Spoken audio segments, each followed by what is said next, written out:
Yeah, hi, I'm Roy, and today we're going to open up the Studio Pro smoke absorber, and we're going to show you all the reasons why we really love it. I actually got to test out one of the early versions of this and thought it was great, so this will be a lot of fun to see what it looks like. Looks like there's a variety of filters already, so it comes with some of these, well, there's like about 5 of them in here. So as the filter wears out, we got a nice form operator's manual, right? Thanking us for choosing a great smoke absorber, it says on the back, which I might agree with, that it's a really nice one. And gives you all the, tells you the parts, tells you how to replace filters. Looks like that's going to be super helpful. This box, let's see what's in here. Oh, it's the power. Oops. So pretty standard kind of looking power things. Let me, I'm going to open it up because we're going to plug this in so you guys can see how it works. Plugs in there. It's pretty simple. This one's just gonna plug into the machine, I assume, that end down there. So let me get the little twisty ties off. I know why they put those on, but it always slows me down when I'm trying to get in there. So let's pull the machine out of the box. See the best way to do that. Comes packed, styrofoam around it to help protect it while it's in the box. What I like about, one of the really things I really like about this is just the size of it. So if you're, like me, where maybe you don't have a large work area, you can put this thing anywhere. Nice and light.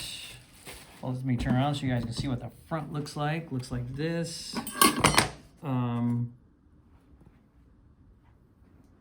This is just, I'll show you what the back looks like in a second. At first I thought I broke it, but I didn't. It's just the back. So let's find out where the plugs in the power. You can see the power plugs in on the side here. So I'm gonna go ahead and plug that in. And I think I have some power over here. Got an extension cord, give me a second. We'll find that, plug this in. So what the front looks like. On the back, let me show you what the back looks like real quick. So it does have, this is where you're gonna pull out and replace the filters.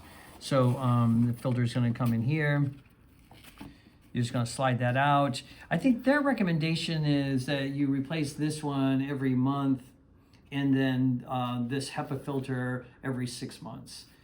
You can see I got set up over here. This is a replacement that has the HEPA filter and the other filters with it. So just slides in there, which is pretty nice. And then covers up with, I got that little tight in there. I'm gonna get it right in there. And then this just covers that whole thing up, which I knocked out when I first brought it out, but covers it up.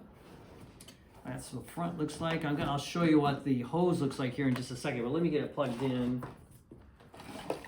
Guess I could have had this ready to go earlier.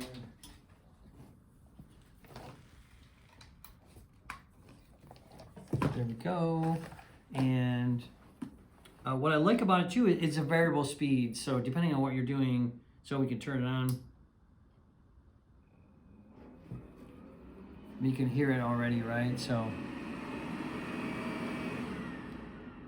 this is on a pretty slow setting, and it does take a second or two for it to kind of like kick up, but let me put it on the highest setting. Yeah, wow. Yeah, you can really feel it kind of come out there, right? You can almost hear the sound of the fan as it changes because of that good suction. The other nice thing about the, let me turn it down so I don't feel like I'm screaming above it. Another nice thing about it is the hose, you can make it longer. So, it'll go, I think they said about 36 inches. So that's really nice. Look at even down, all the way down here, look at how far. So like if you're working way back over here, right, you can set it up. The other thing that's really nice is this is how you're gonna set it up near your work surface. So let's say I was, working here. This is just a way to kind of set it up. But for some reason I don't have it quite set up right. But so it's just a little closer to where you're at. You don't have to keep the machine so close, but you can get it to work almost right where you're at, which is nice. So, just takes a little bit of fooling around with that. But then when you turn this up, I mean, you can get it right there. You know, I would even, you know, do this even. You can just lay it real flat and get close to where you're at. So if you're here, you know, if you're in here soldering, you know, you're going to absorb all that stuff and kind of get it up out of your way. Great for if you're, again, I mentioned earlier, if you got a small workspace or, you know, a small area and you're soldering, this is going to like take care of all any of the burning flux, you know, that comes off. That's usually the biggest issue, you know, when you're soldering is the flux that burns off. And this is certainly going to suck that out and then pass it through the filters, make it a lot better to clean the air, right? This is what it's a great thing for. So, well, thanks for joining us today, and we'll see you later.